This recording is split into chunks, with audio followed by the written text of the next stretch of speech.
Hello and welcome to the monthly step reading for Sober Readings. This month is August. That means we're reading Step 8 out of 12 Steps and 12 Traditions. Step 8 begins on page 77. Made a list of all persons we had harmed and became willing to make amends to them all. Steps 8 and 9 are concerned with personal relations. First, we take a look backward and try to discover where we had been at fault. Next, we make a vigorous attempt to repair the damage we have done.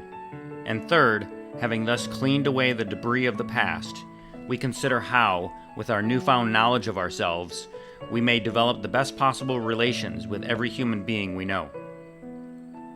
This is a very large order. It is a task which we may perform with increasing skill, but never really finish.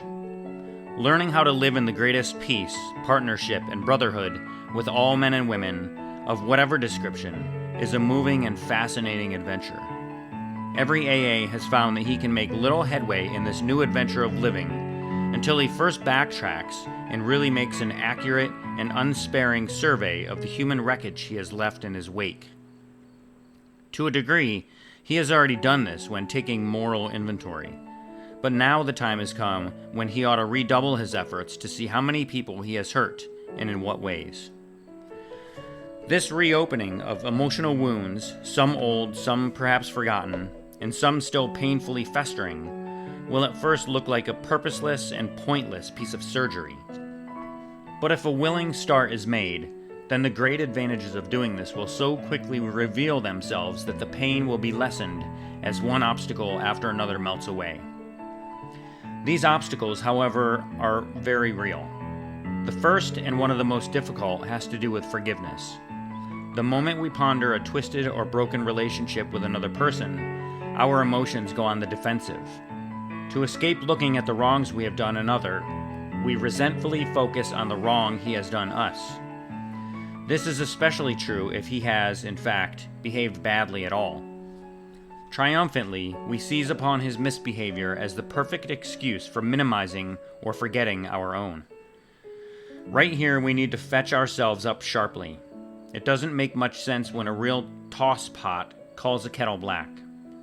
Let's remember that alcoholics are not the only ones bedeviled by sick emotions.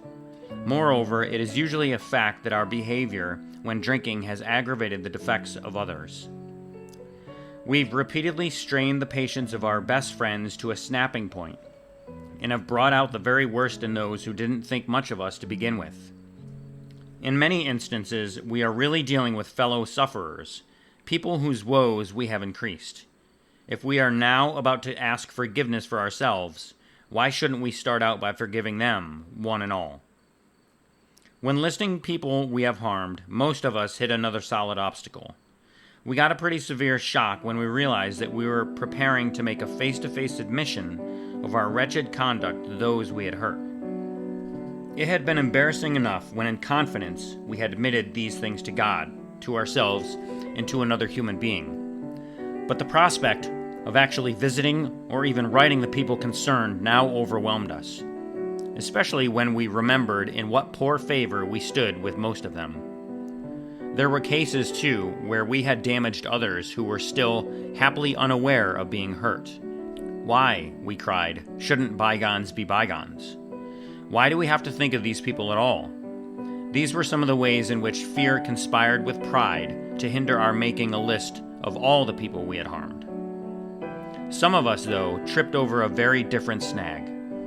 We clung to the claim that when drinking, we never hurt anybody but ourselves.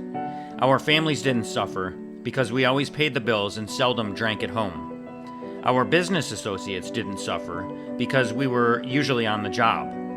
Our reputations hadn't suffered because we were certain few knew of our drinking. Those who did would sometimes assure us that, after all, a lively bender was only a good man's fault.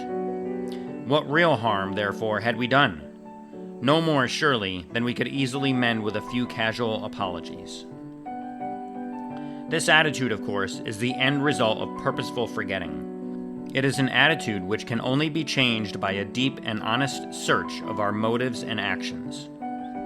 Though in some cases we cannot make restitution at all, and in some cases action ought to be deferred, We should nevertheless make an accurate and really exhaustive survey of our past life as it has affected other people. In many instances, we shall find that though the harm done others has not been great, the emotional harm we have done ourselves has. Very deep, sometimes quite forgotten, damaging emotional conflicts persist below the level of consciousness.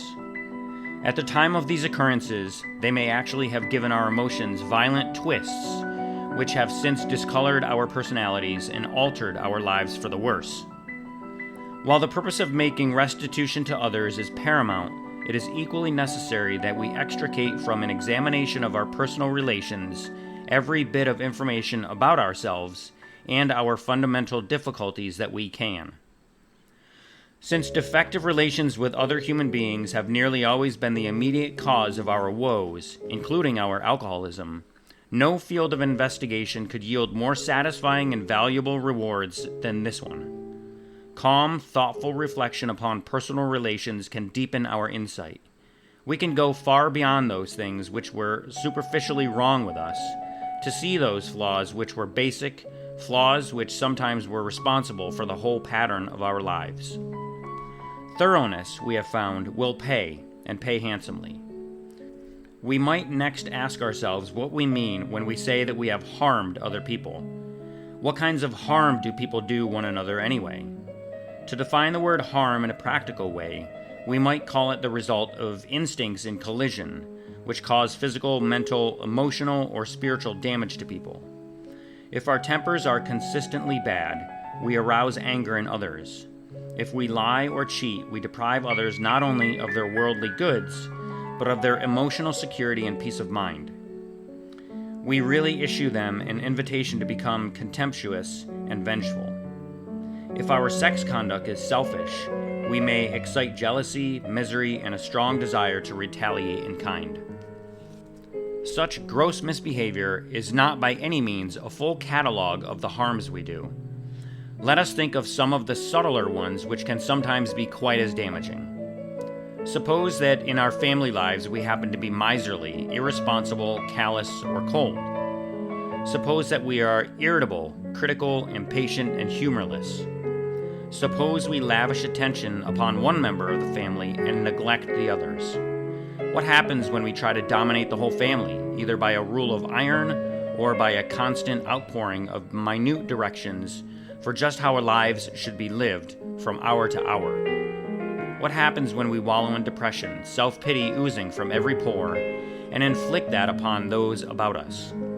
Such a roster of harms done others, the kind that make daily living with us as practicing alcoholics difficult and often unbearable, could be extended almost indefinitely. When we take such personality traits as these into shop, office, and the society of our fellows, they can do damage almost as extensive as that we have caused at home.